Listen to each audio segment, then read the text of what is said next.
Good evening. My name is Kelsey Zimmerman, and I will be presenting the Benihana restaurant simulation. In this challenge, I was presented with the option to either batch or not batch customers.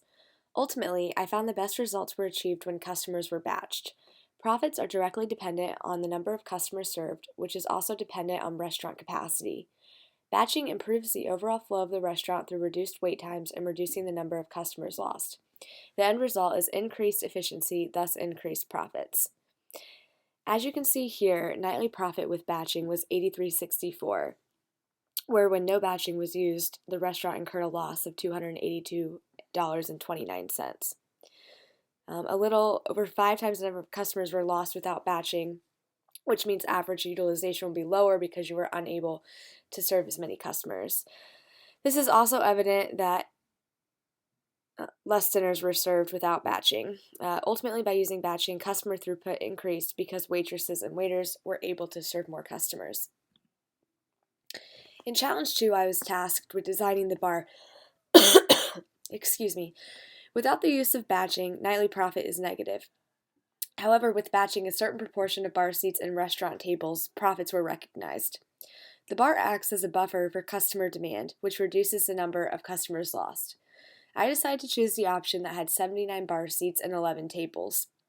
This encourages customers to enjoy drinks at the bar while waiting to be seated. In a way, this distracts customers from any wait and encourages them to buy drinks, which increases overall spend per customer and results in greater profit. So, by picking this particular option, the nightly profit was $196.32. In Challenge 3, I was presented with the option to change the dining time. Changing the dining time has many implications for the customer throughput at Benihana. I found that it is necessary to shorten dining times during peak hours of operation. By making the dining time 46 minutes from open to 7, as well as from 7 to 8, the restaurant was able to increase utilization. Shorter dining times allow the restaurant to adequately meet the customer demand during these peak hours and results in increased efficiency and therefore increased profits. In regards to margin, if the average dining time for all intervals was 75 minutes, then the restaurant would not be profitable. However, by changing the dining times to what I have selected, the restaurant recognizes a nightly profit of $142.94. Ultimately, the chef is responsible for altering how he or she entertains guests. During peak times, it is essential that the chef reduces the time spent per customer. Once again, shorter times result in increased throughput because it allows the chef to serve more customers. In this challenge, I was tasked with boosting demand with advertising and special programs. I found that the advertising campaign that was the most effective was Happy Hour. Specifically, it is effective for Benihana to spend 1.5 times the normal budget on happy hours because they attract customers to the restaurant before peak hours of operation. The bar acts as a buffer for customers to purchase items at before their table is ready. It allows people to be entertained and snack, drink while waiting for a table at the same time. It reduces the number of customers lost. This buffer increases efficiency and ultimately increases profits for the restaurant. As you can see here, by incrementally increasing advertising, margin is exceeded and nightly profit is $495.81 from this specific advertising campaign. This challenge explored different types of batching at different times.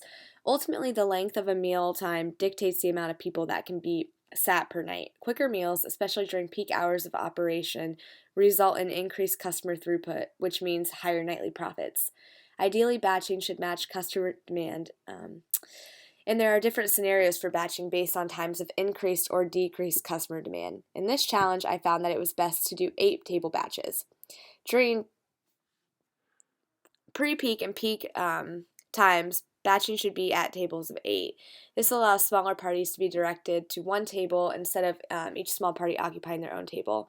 Batching results in increased customer throughput and increased profits. So in this challenge, I designed the best business strategy. The ultimate goal of the simulation was to maximize profitability, maximize utilization, and maximize customer throughput. Initially, I used each top option from the previous challenges. However, this did not yield the best business strategy. This is because you cannot look at different aspects of the business from a siloed perspective, but rather you need to look at how everything comes together. So my best strategy includes 8 table batches, 71 bar seats, 45, 45, and 75-minute dining times, 2.3 times the happy hour at 5 p.m. And the dining time links to staff and table capacity. The increased marketing budget for happy hour was very successful in that it attracted more customers and increased profits. I changed the batching a little bit to include 8 table batches all night because it was better for the increased number of customers that were attracted to the restaurant. So, the highest night profit recognized from my best strategy was $642.49. And here, this just shows the nightly profit as well as some other logistics from the best strategy. Thank you for listening and have a great night.